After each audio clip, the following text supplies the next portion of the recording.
Previously on the Vampire Diaries. So, I did watch one from 2020. Whoa! We talked about in the game, it was called A Timeless Christmas. And it was a time traveling, guy from 1913? 1903. Oh, right. It was fine. It was like, yeah. It wasn't turn-offable. It wasn't, who cares? It was in the middle. So this guy is like a Thomas Edison of sorts, but not like a full asshole. And anytime I could put Thomas Edison on blast, I'm going to take that opportunity. Anyway, he's like an inventor, and he lives in a big house, and he's kind of curmudgeonly just because he wants to get all this business done. And there's that old Christmas clock, and there's a Christmas star. I think the Christmas star thing really needs to be added to the list. If magic occurs or is the catalyst, if a Christmas star is the catalyst for magic or something to occur, something like that. Yeah. If a wish is made upon a Christmas star, something like that. But anyway, so he travels through time to... to 2020. To 2020. Oh. And, oh no, it wasn't a Christmas star. It was a Christmas moon. So... Oh. Maybe like a Christmas celestial object. Sure, or you could, if it's a Christmas moon, take a sip anyway, whatever. Come on, we can bend the rules once. It's only happens every 80 years, whatever it is. And so they're trying to figure out how to get him back. So he wakes up in 2020 in his mansion that has now become like a historical museum. Oh. And the woman that works there. Oh, right, because she works there. Is like, they dress up in, Downton Abbey clothes, and they're, doing this. And he comes down and is like, what is everyone doing in my house? And they, of course, think he's an actor at first who hired this new person to play, insert character's name here. I am Charles Whitley. Then pretty quickly on, she is convinced that he's just time traveled, which was good. I don't like when the whole movie is, I'm falling in love with you, even though you're crazy. Because you think you time traveled. And then suddenly they're like, oh, you really did time travel. Okay, great. Right, like Night Before Christmas, it's basically the entire movie where she's just like, this guy's crazy. He had a head injury. Oh. Let's fall in love. And so the cool thing is she did her thesis on him. So she's like, I know all about your time and your life and all this stuff. He's the guy. There was like these Lifetime and or Hallmark, can't remember, Christmas movies that had Mr. Darcy in the title. It was like, Dashing Mr. Darcy or something. And they were just like generic rom-coms. But he plays, it's like a modern day Pride and Prejudice. So he looks just like a Ken doll, like a perfect, beautiful Ken doll. Thought I'd mention that. Works. Yeah. But like, was he a good actor still? Sure. More pretty than actor skills. He's fine. He's good on these movies. Let's say that. Let's not give him too much hard material to work with. Sure. He's not that good at woodworking. We gotta. His first woodworking lesson. And so they are trying to figure out how to send him back in time, but of course they're falling in love at the same time. Of course. There's a lot of people touring this one historic home in the town, and there's like a lot of talk of. No, like there's like a lot of people. Hearst Manor-y or? No, it's like a house. Okay. It's a house in a seemingly small town. And yet these tours are hopping. They've got everything. I mean, it was wild. I was like, how many people are visiting this town, let alone going on this tour all the time? But sure, whatever. He eventually is like, I'll pretend to be myself in this farce to keep up appearances. And so like there's so many people on the tour and excited about this tour to the point where they are like taking selfies with him as if he's a celebrity. He was called away on business. No, he wasn't. He's standing right there. And I was like I just don't... the inventor guy. Yeah. If it was like but he wasn't like Edison, so it's not even like it was like someone super famous. Maybe in this time, like he is, but but still, I don't. I'm going to Edison's house, and there's a guy playing Edison. Ooh, can I take a selfie? I'm good. I don't think that's. I'm cool. In the cards for me. If a mom and she was like, go take a picture with the two kids. Come on, kids. Like that makes a little more sense. But it was just like, oh my God, it's insert character's name here. No. Unfortunately, Mr. Whitley won't be able to join us today. Oh, we came to see. I know. I'm sorry. The people on the tour were weird. It's strange. I mean, Avaryl, they were touring this old 1903 inventor house, so. That's true. Takes a type. Takes a type.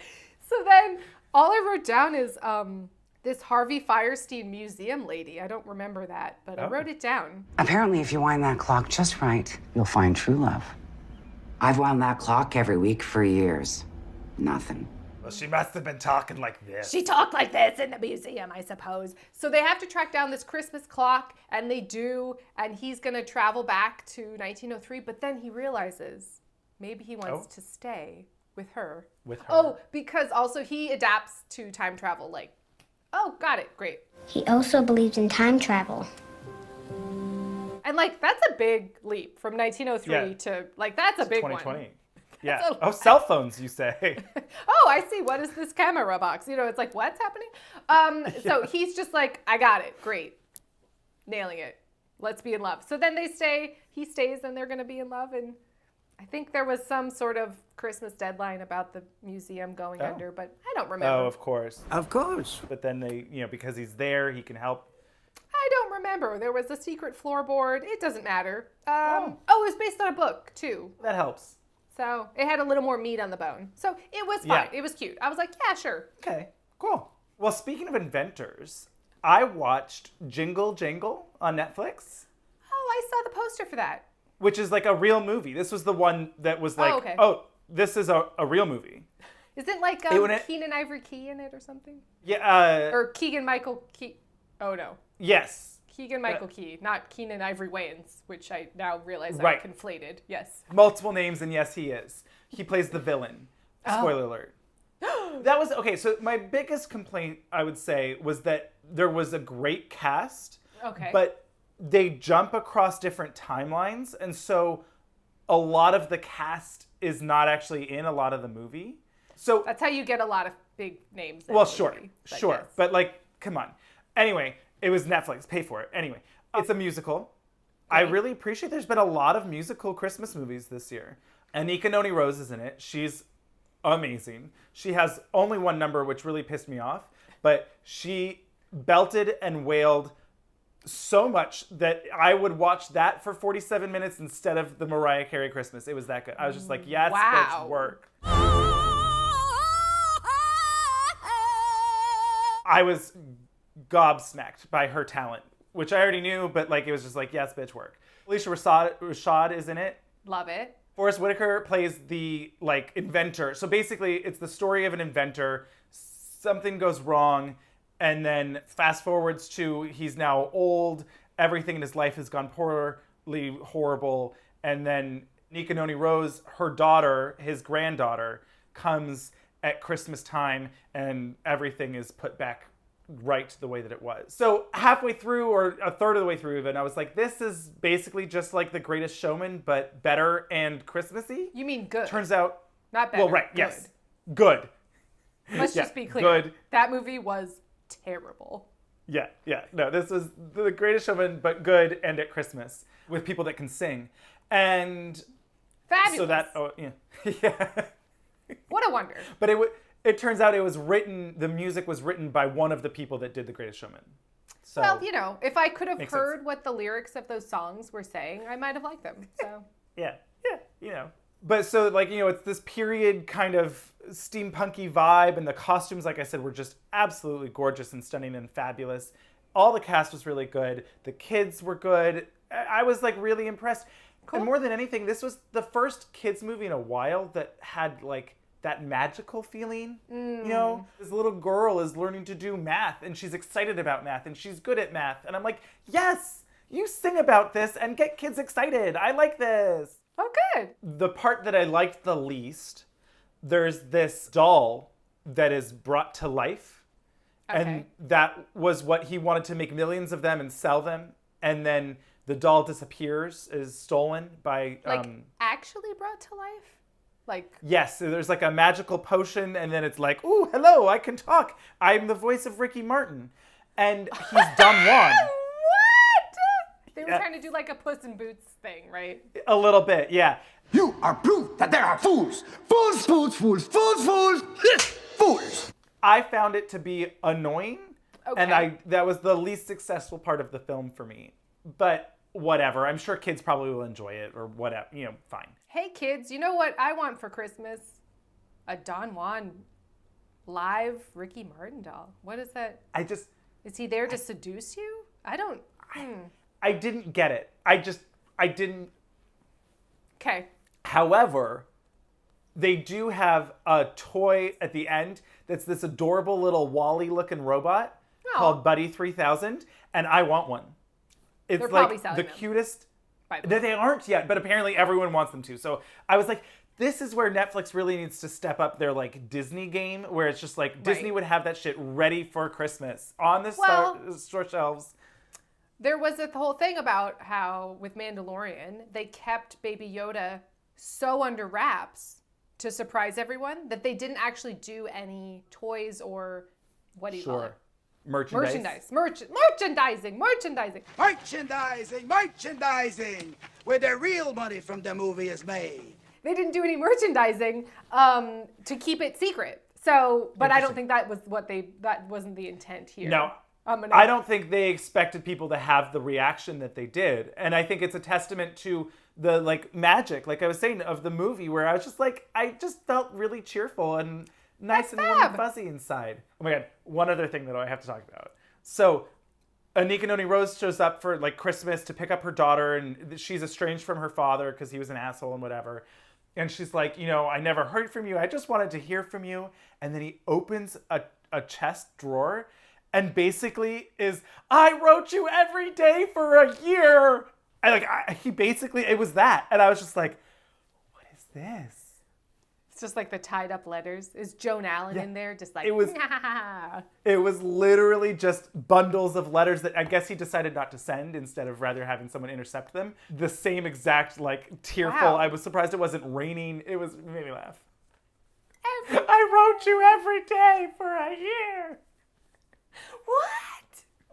Fab. Anyway, I would recommend it. Especially for kids, I think it would be really nice. Quick commercial break, and then it is time to talk about Dolly Parton's Christmas on the Square. Oh boy. Yeah. Dolly Parton's Christmas on the Square. And it was simultaneously Something. fabulous, wacky, a little, I mean, she's Dolly. Even when she's at her most saccharine, I'm just like, yes, give me more. So, Yeah. But it starts at she's Dolly, Hobo Dolly. Christmas is a time for caring, being at your I wasn't ready for this. What's happening? What's this pose, Dolly? In gray, very, posh, but gray robes. She's dressed like Helena Bonham Carter. And always glittering, always with sparkles. And I think green screened. She they could seemed do the to be sparkles? available on the day or something. She was filming in her own private green screen studio. Yeah. She looked like she was, dressed like a rat in a play. Yeah. Oh, and I'm the rat in a play. Or something. That was a creative way. We got around, we didn't have a rat costume, so we just, it was strange. So, yes, Christmas on the Square is a movie? I don't know. Does it? Well, it was based off of a play. That makes a lot of sense. And it really was just a filmed play, I think. Yeah, I mean, there's a set that looks like, Babes in Toyland or something. Like, it's just, like, fully a set. One town square of Fullerton. Fullerton? Fullerville. Fullerton? Fullerville. Fullertown. Something, whatever. Something like that. But, okay, the biggest positives for me, I mean, obviously, Dolly. Christine Baranski. Obviously, Christine Baranski. Jennifer Lewis. Like, those are obviously headlines. But also, great dancing. Debbie Allen. Yep. I could hear the lyrics that were coming out of people's mouths. Trees aglow and mistletoe. I was Yes. like, oh, it can be done in 2020. A musical where you can hear the words coming out of people's mouths as they sing. Yeah. Wow. Yeah. I didn't know how much I missed this. How refreshing. There was a number later on where the dancing really kind of got away from them, I felt. I was like, ooh, this choreography seems loose. But For the most part, I agree. They had actual dancers. They didn't. Yes. They weren't like, oh, okay, Christine Baranski, do your best, and everyone else is gonna kind of come down to your level. I mean, she could dance, but not like this. Right. And so it would just She be wasn't doing backflips. It would just be like fabulous dancers in the background doing everything under the sun. Yes. Yeah. And also, Janine from So You Think You Can Dance is the angel in waiting. Love her. Oh. And Alex from So You Think You Can Dance shows up at the end. He was like a ballerina with a red sweatshirt, and I was excited to see him. I was like, it's Alex from So You Think You Can Dance. I love that show. Anyway, it's fun because Debbie Allen also works on that show, so it made sense. Oh, there you go. I would say lowlights for me, the guy from Aja and the Queen. Oh, and boy. his wife. I mean, they were a pair of, okay, we have to get into it. Okay, so he's terrible. I will say this, at least he can sing. Christmas is a time for kissing. Like, it wasn't like, oh boy, and he can't sing? Yikes. He can carry a tune, but he cannot act. You can't be serious. You're selling our town? Who would do this to people during the holidays? No, I agree. Good. No, it's not. But I would also say that he and what's his face that played the love interest of Christine Baranski. Oh, Treat Williams? Yeah. Could sing well enough, carried the tune, not a problem. Yes. But they also aren't like holy shit talent. Christmas on the square. When the dad of the little girl was singing and I was like, God. Holy shit. On and on, let me be there. He's from Broadway. I looked him up. I was like, obviously you're from Broadway because holy shit. But I don't understand why you don't just cast everyone. Like, you could you find know, someone who could do that role. I don't understand why you cast Aja and the Queen guy because he can't act and isn't that famous. I'm sorry, that's so rude. But, Treat Williams is Treat Williams. He's famous enough. Of course. Oh, let's get Treat Williams. He'll sing a song. Yeah. All the songs were great. Like, would I like Dolly to release an album where she just sings all the songs? Yes. Sure. There was a lot of songs. It was a lot of songs. I really hated the Wicked Witch of the Middle. Oh, you did? I did. They were like popping in. That was so Broadway to me. Maybe we'll just smack her. Maybe just axe her. Axe her what? Maybe we'll burn her broom and crack her kettle. That was such a fun, It was very call and response. Oklahoma. Yeah, I like that it sounded different. Let's say that. It was like a different kind of song. Actually, that one was more Music Man to me. The biggest, like, oh, there's trouble in the city, and her name is Christine Baranski. Yeah, trouble, that. capital T. I thought that was fun. Oh, and that lady, that one, because like a lot of the townsfolk were chewing up the set, the obvious paper mache set. Paper mache set. It was just munch. Lovely day. Well, happy day! Or something like that. She was like whack, like a old-timey prospector or something. Like she was like wacky. I was like, where's this bitch doing? And every time she had a line, I was like, oh, she had an idea of what she was doing. And Damn me. Hey, no damn cussing in a church house. I like it because it's weird. Lovely day. Lovely day. It was a lot. It was a lot. Yeah, and then there was something else that she said that was still just as absurd. Lovers walk in pairs. How romantic. It was like, oh, we're going on the town. It's Christmas. And I was like, what's happening? But then in the wickedest witch of the middle, she was just like, let's tear her to shreds. It was that. But whatever. I guess it's funny. I appreciated that number because it wasn't just like a ballad or like a what. Like I like that there was different kinds of songs in this. Yes. And they were tailored to certain people. Like when Jennifer Lewis took us to church, I was like, yes. Oh my God, yeah. Yes. Her, like, I'm doing your hair, Christine Baranski singing number. I was like, wait, can we nominate Jennifer Lewis to be the voice of Audrey 2 in the remake? I'll tell you where you can go and where to stick it if it isn't where I think it should go. Ooh. Yes, I think they already cast it and it's Billy Porter. Oh, that makes Honestly, sense. I just don't want them to remake it at all. Like, leave it alone, Nope. stop. Yep. I won't be watching it. I'm already mad. Like, I think Chris Evans is, I don't think he's playing Seymour. No, Taron Egerton is playing Seymour. And Chris Evans is the dentist and Scarlett Johansson is Audrey. It's a pass for me. But Scarlett Johansson? yes. Natalie Portman? How is she going to sing that Can you number? imagine her trying Are they to dubbing sing her? Suddenly Seymour? I am offended in advance, honestly. In advance. Oh. She can't belt Suddenly. Oh, so mad. But anyway, I mean, Jennifer Lewis as Audrey too. Hot take. I think we recast the gender, and yes. I love it. Yeah. Feed me Seymour. Yeah, that would be great. Wouldn't it be so fun? And she would just really bring a lot of sass to it. And you feel good about it. But also, no, don't remake it, and I don't want to see it. Don't remake it at Absolutely all. not. No. Like, do a Broadway revival where Jennifer Lewis is the voice of, And I mean, she that would doesn't mean even that she would have there. to sit there, but, well, no, she could record it. Pre-record it, and then they just have to, it's great. Yeah. Just give us a Tony, honestly. Really enjoyed that this did feel like a play, though. I was like, oh, this is like a Broadway play. Yeah. You know. Oh, people can dance and sing and act. The script is non-existent, but, I mean, and the Aja and the Queen guy can't act. But, like, for the most part. Beyond all of those things, like in terms of the production, I think that the writing, it was clear to me that it was written as a play, which often makes such a difference. Like, you could tell. And while sometimes that doesn't make for a great movie, it made for something that was unique.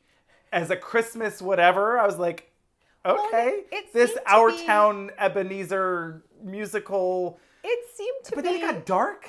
Aware, though. On Yes. some level, I was like, this movie knows what it's doing. When she's like, Are you sure you want to serve eviction notices to the entire town right before Christmas? Don't I look like I'm sure? are you sure you want to evict the entire town on Christmas Eve? I was like, well, this is just hilarious. This is, I'm evicting the whole town. I don't think you can do that. I don't think that's a thing. I'm just destroying this town and evicting everyone. What? Because it's a 1 square block. It's a square. Yeah. Oh, but when she was doing her hair and she was just willy-nilly like chopping at it with those scissors, right. I was like, whoa. I was like, oh, this is her getting revenge. I was like, oh, and for the rest of the movie, she'll have like half a shaved head. Great. Oh, no, that's not what happened. No. That would be amazing.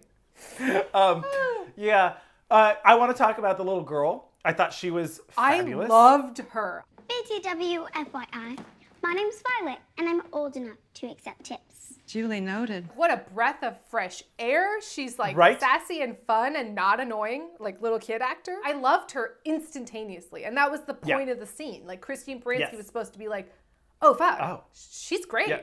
I should save this whole town and not evict the entire town. It was wild. Yeah. Not a fairy tale. I think maybe my favorite part of this entire thing would just be Christine Baranski harmonizing with an 8-year-old. I would never have guessed that. Never. But I loved that number she had a of them. great voice. Yeah, it was great. I loved it. I even really liked, I think mostly it's because I like the song, but I really liked Treat Williams' song. When he's talking about like, the memories lovely. of the shop. It was like, I could tell the song was great and his voice was good and then okay, and then good, and then okay. Yeah. I think Dolly doing that song, you'd be in tears, right? You That's know, you'd what be I'm like, saying, oh like- my God, memories, Like, yeah. But also like release the whole album with just you though. Yeah. Like, They might have. I don't know. I looked, they did not. But she did release a Holly Dolly Christmas this year. I love too that she's given us a vaccine. She's making Holly Christmas. Look, she's Dolly. She's Dolly. Yeah. We Yeah. gotta redo that share is Oh my share is God. love, Yeah. share is whatever, blah, blah, and just Dolly do is- Dolly.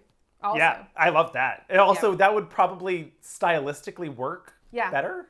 I think so. I do want to talk about, though, back to the little girl. This is where the movie started to get really dark for me. Well, there where was the little girl. There was a middle section where I was like, oh my God. Oh my. So the girl is like, oh, well, you know, everyone calls her the Wicked Witch of the Middle. And my dad blames her for murdering my mom. And you're like, what? Christine Baranski is like, I'm sorry, what? But then she tells the story of basically like, I mean, it was crazy to me that more or less the movie just personified capitalism in Christine Baranski's character and was like, oh, well, because of Regina, capitalism. The pharmacy moved, and then my mom had to drive for hours in the snow, and then she had a car accident and died, and now I don't have a mom.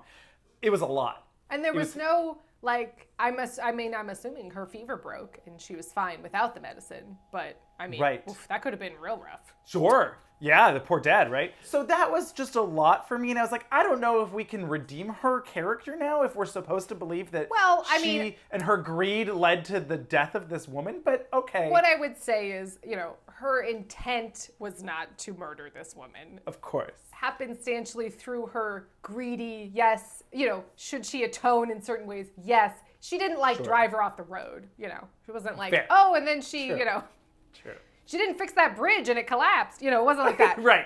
It wasn't negligence so much as just like a butterfly effect. Yes, and she then has a moment of, oh my God, like I really affect people's lives. Like it changes her around. So it didn't ruin her for me. Fair. Oh my God. But then her backstory, that got dark too. It's like, oh boy. It was really like, dark. my mom died in a horrible car crash. That's your fault. Also, I blame myself because if I hadn't gotten a fever, she wouldn't have died.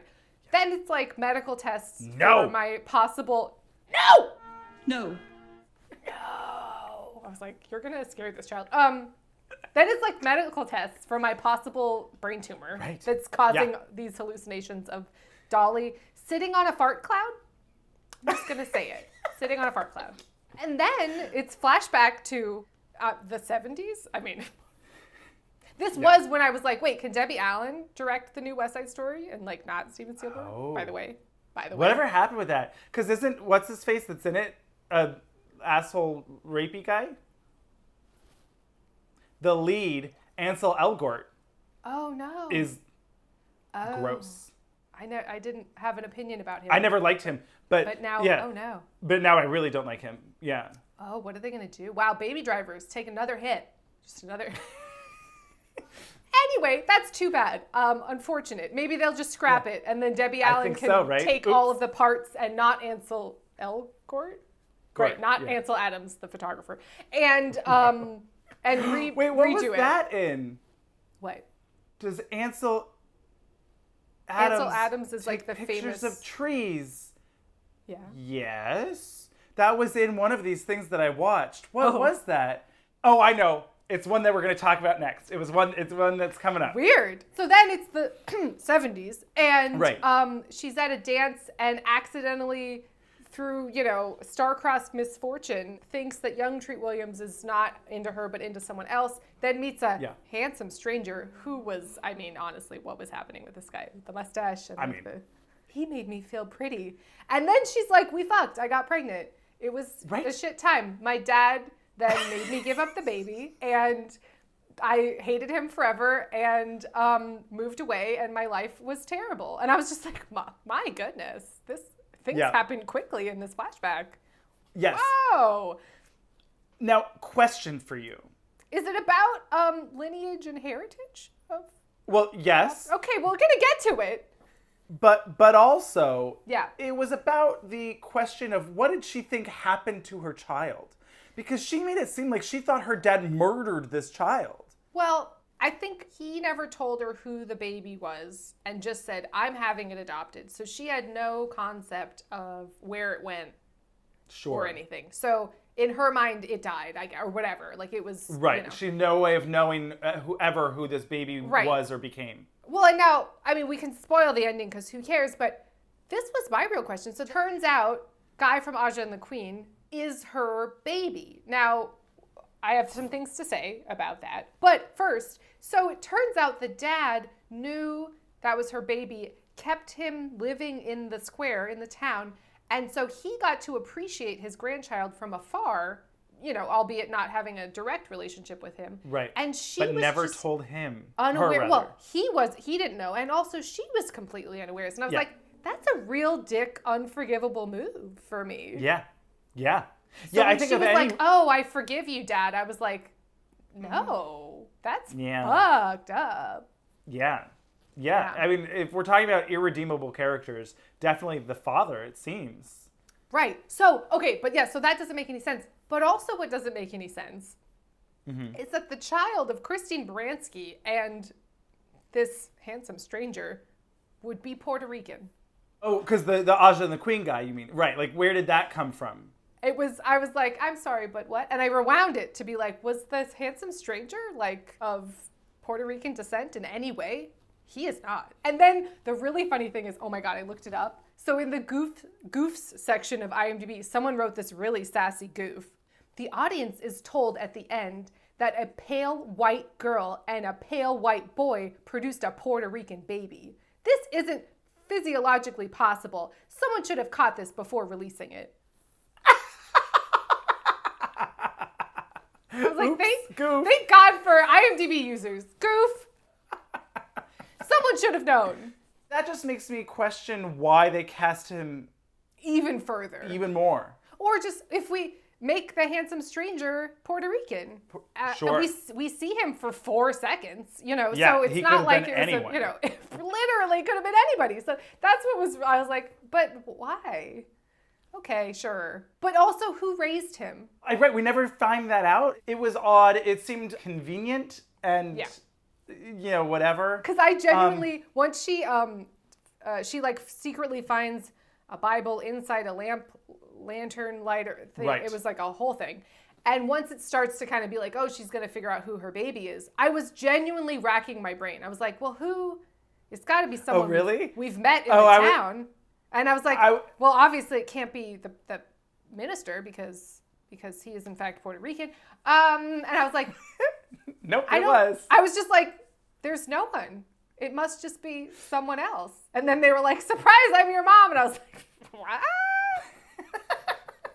I got it right away. I was like, oh, it's going to be because his name was, as soon as I knew his name was Christian and he was the pastor, and I was like, yeah, this is where that's going. And they own, so the guy from Aja and the Queen and his wife are trying to have a baby, and they own a... Oh, this was another instance of like, oh, we're trying, keep putting those, like, it was weird. It's just weird. Yeah. The conversation around like, well, he keeps fucking me, but, you know, I don't know. Well, and they had a weird...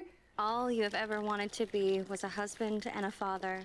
I didn't know that I would have so much trouble making that second dream come true for you. Where she's like, oh, I'm sorry that, like, I'm failing you by not getting pregnant. Oh, I know, basically. yeah. And he kind of said, oh, it's not your fault. Like, I want to have kids with you if we're meant to have kids. But also, it could very well be his fault. So I was just like, sure. There's like, we don't need to be blaming the woman, okay? Let's... We find out it wasn't because Dolly at least immaculately conceives her. Well, I mean, now, what race is that baby her? gonna be? Because it's a magical angel fairy dust baby. Did she take the DNA from both of them and put it in her marshmallow womb? I don't know.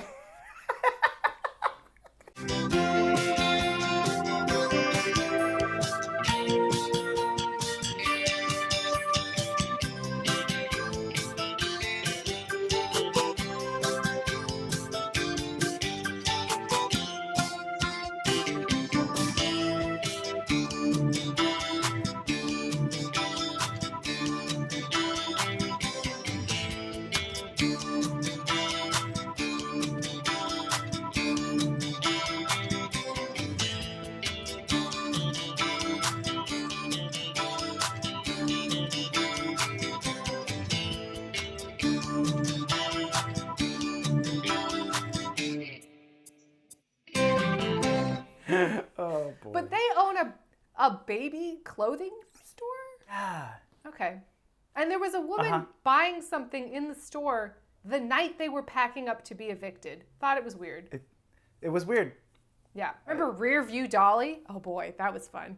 Oh boy, it was so silly. Oh my God. And then Cup Holder Dolly, and I was like, get your eyes on the road. Is she going to die this way? Like, is it going to be, you know, it was very nerve-wracking. Yeah, there was a lot of, oh, is it going to be tragic? Oh no, it's fine. Oh no, is it? Yeah. Oh no, it's fine. When the dad was singing, it was just like, if you decide you need to go see your mom, that's fine by me. I was like, yikes, this is dark and heavy. Yeah, the child is in a coma. He still has like a bloody torn shirt from dragging her from a wrecked car. That is how his wife died. His wife died? Whoa. Yeah. Whoa. It was a lot. It was a lot. Yeah. Did you think it was weird that lantern worked right away? Yes. Yep. Okay, great. I was like, well, this hasn't been used for 40 years, but I guess, sure, light it away. Why not? Was there like whale, you know, what's that stuff? That whale wax? Whale right, blubber? the whale oil or whatever. Yeah. I mean, I guess if there was a wick there and it was still, you know, oil soaked, then sure. Maybe it was a Hanukkah miracle. There you go. That was their ode to Hanukkah. Because then I was worried. She stands up and she was so close to that chandelier. I was worried for her head safety. Right? Can we talk about her kitchen? Yes. I was here for it. I was like, okay, yeah. I was here for her whole house. Her house was the only set other than the square. Yeah. And the hospital, I guess. Yeah. But, everything works out. The tragedy is solved, and the Christmas miracles and the joy of giving and overcoming. She makes change in her heart, which changes her mind. And the overcoming of grief, which is just love that doesn't have anywhere to go. I mean, come on, it was so good. God, I love Dolly Parton so much. And her wingspan at the end that was like rivaling Cognac's. Yes. Yeah. I was like, yes, Dolly with these wings. It was great. There's just something about like the earnestness of Dolly Parton that you just... That's exactly what it is. Like, while I'm simultaneously watching this going, oh boy, they're talking about Jesus again. I'm also like, oh, Dolly, I love you. Yeah. So, because she doesn't make it about like the religion. It's about the attitude, the mindset. Exactly. Not a morally judging way, not a never. It's Dolly being doesn't nice do that. for the sake of being nice. And like, ooh, we should think about everyone. And I fucking love her. Yeah. And Christine Baranski. Oh. And Jennifer Lewis. Yes. Oh, when she took us to church, I was like, yes. Yep. And then you see the like white actors in the church trying to dance, and it was like, They kept cutting to those little gays. There was like two gays that were there was a lot couple. What's the become of us? What are you doing? I just always want to say that, but the occasion never seemed quite right. So I would say it's like cheese-tastic, great music. Yep. All the fabulous cunts are there. It was cute. I would watch it if you're into that stuff. I don't think I'd recommend it for, certain people because it's so cheesy and like music. Like if you don't like musicals, if you're not into Dolly, like obviously don't watch it. But like if you love Dolly, fucking watch it. Oh my God. If the idea of, Dolly Parton and Christine Baranski have a Christmas musical, if that gets you excited, it's exactly what you want. Exactly. So I also, speaking of Netflix stuff, I watched the pilot of Dash and Lily, that like show. I didn't watch any of the other episodes, mostly just because I didn't have the time or really care. It was not bad. The guy is kind of Timothée Chalamet-y. It's very teenager focused, I would say. Not for you necessarily, but you enjoyed it. And I also watched Feliz NaviDAD. Oh boy. So another one from our game that you nailed.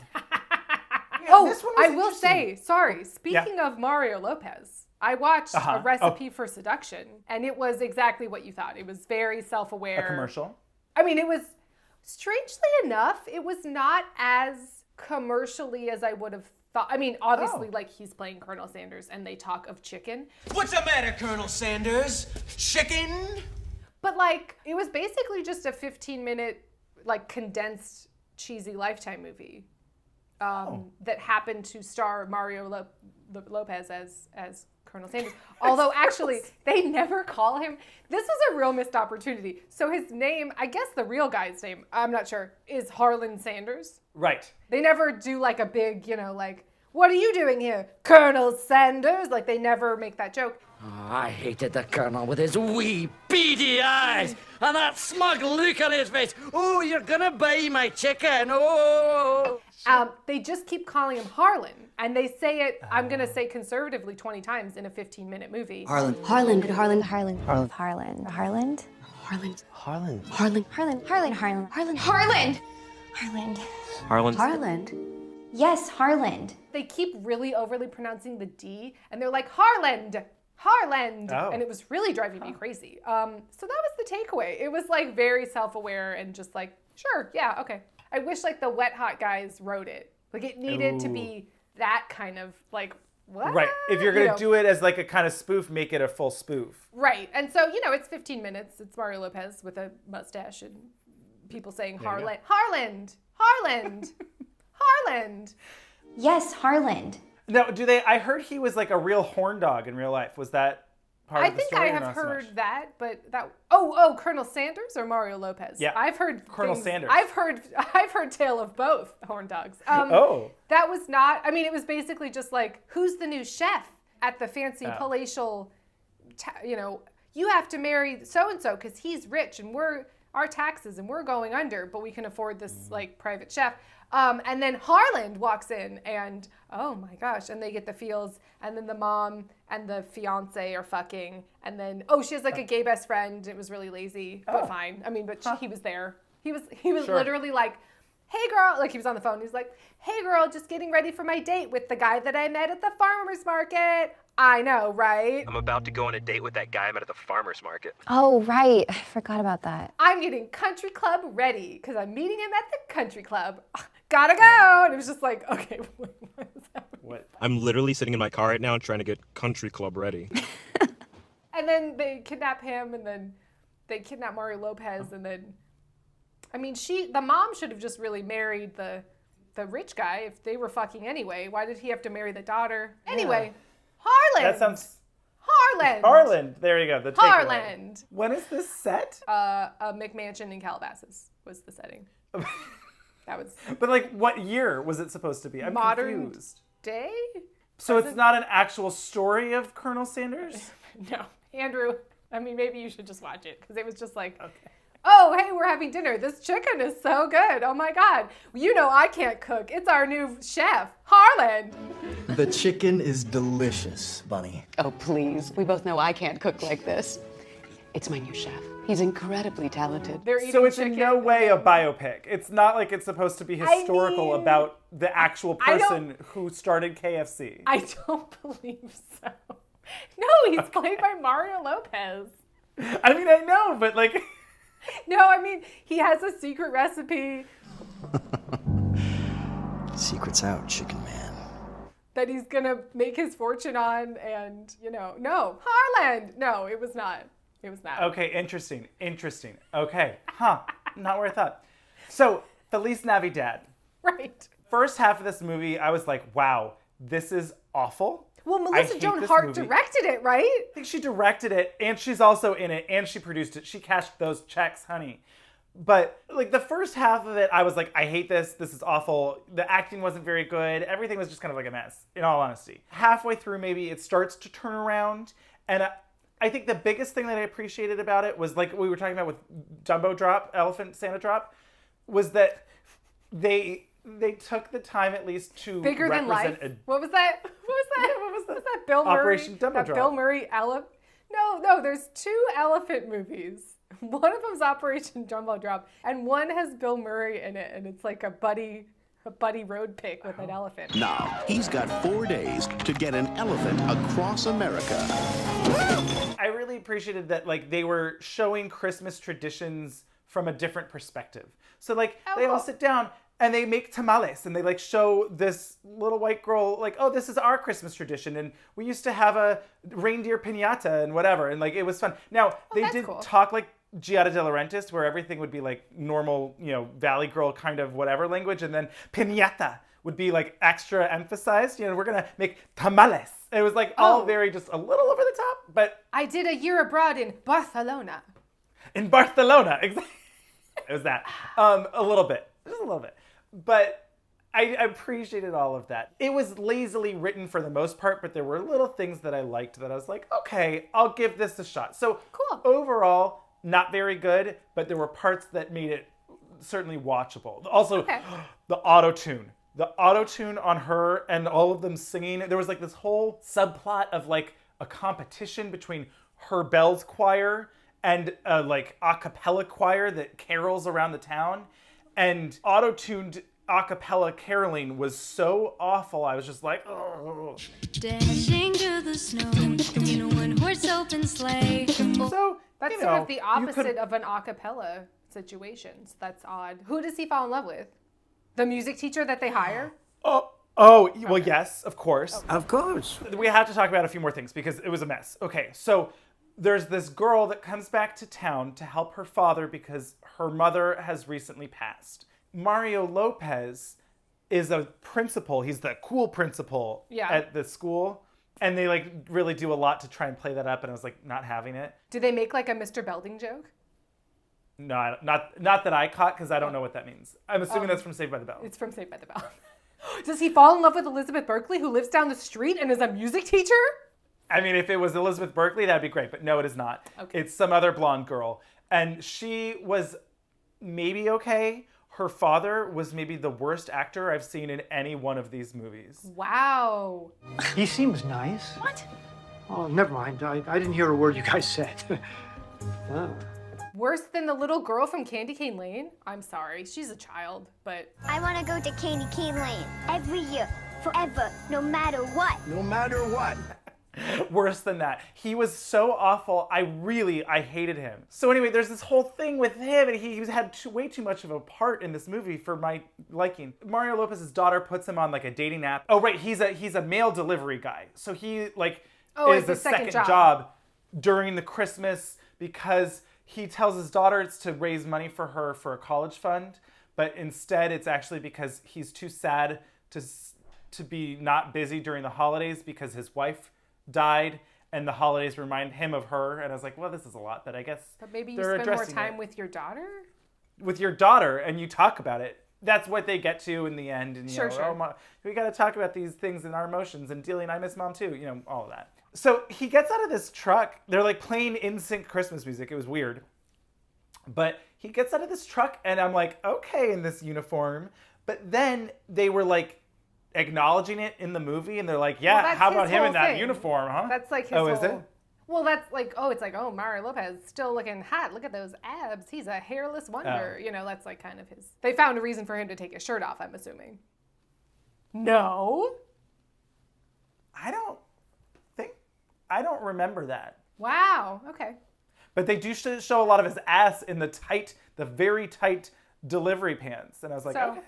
All right, so Melissa Joan Hart shows up as one of the dates. He keeps going on all of these bad dates and wishing that he was on a good date with the girl again. Right. But she's going to leave. And so they're like, this is, but we fell in love anyway. And, it was pat. Sure. It was fine. Sure. Fine. So I have one last one that I want to talk about. Okay. I pulled an Avaryl and I watched one from 2013. Love it. It's a Mar Vista movie. Yes! Called Holly's Holiday.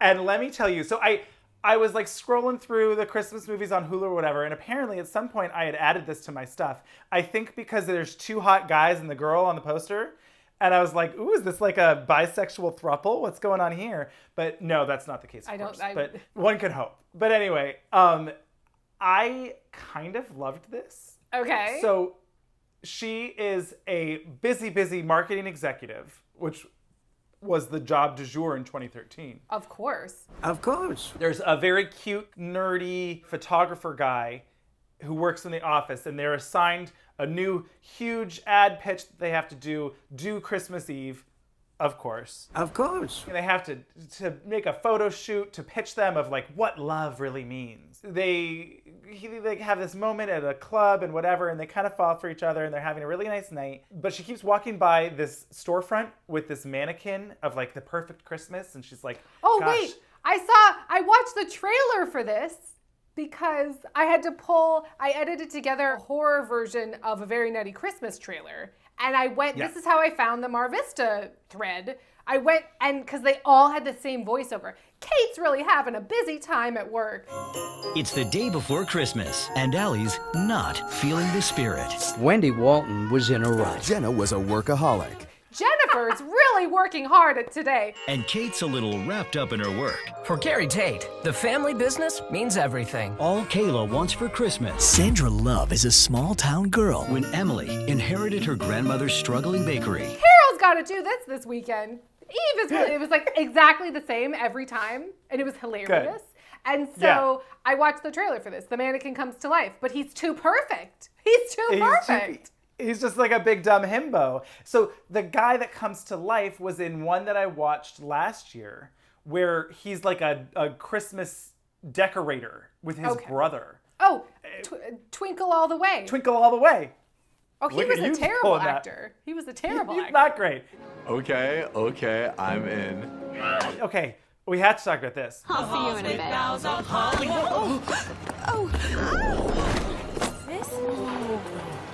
Slips and falls, head injury. Head injury.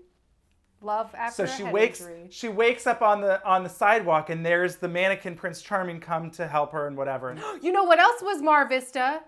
snowmans. Right. I'm excited next year for Mar Vista Christmas because it was untenable this year. There was too many. Right. I was overwhelmed with the amount of them. So I'm excited. Let's do retro or new, but like retro Mar Vista movies next year. Here for it. It's going to be wild. Yeah, I'm here for it. Okay, I have to talk about this though. They're at lunch. They bring, the waiter comes by and he's like, here's your 2 Dom Perignon mimosas. And I was like, what? Why would you ruin Dom Perignon with orange juice? Dom Perignon mimosas, just as you requested. The writer was like, what's a champagne I've heard of? Dom Perignon. But like, you wouldn't do a fancy champagne with orange juice. That's not just nonsense. No, but the writer was like, what's a champagne that I've heard of? Save. Control save. Anyway, then he goes, I hope you don't mind. I ordered the special gnocchi. I hope you like gnocchi. I love gnocchi.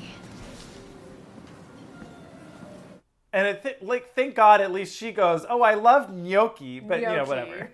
Those raviolis, I just love them. Ah, no! Anyway, I just had to bring it up because it was like, oh. And then there's hijinks and silly nonsense. She has a best friend who's great. She's really fun and sassy and silly and whatever. And then in the end, okay, I'm going to spoil it. And I'm sorry, but also not sorry. Wait, what was the Ansel Adams thing? Oh, right. So when that was part of the boss is like, okay, you two, we need to get this before Christmas Eve. Of course. Do you think, so-and-so, Bucky, I don't know what his name was. Bucky? Do you think you could photograph love? And he's like, can Ansel Adams photograph trees? And the boss is just like, yes. Milo, you think you can shoot love? Could Ansel Adams shoot trees? Yes. And then the guy basically gives like a look almost to camera of just like, so it made me laugh because it was such like there were so many acting choices happening in the one scene. They're at the holiday party. She realizes she's not in love with Mr. Perfect because he's not perfect and she doesn't want to be perfect. Damn it. She wants to be real. And so then she's chasing after the photographer guy and she slips and falls and hits her head. Of course. Of course. Again.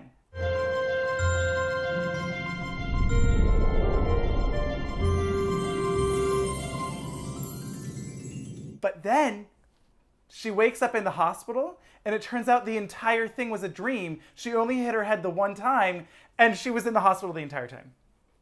Of course. Of course. Of course. I was just like, oh shit, they went there. So then she's like in love with him, but like luckily they had the romantic night, but he doesn't know how much she's gone through in her head of like how much she loves him.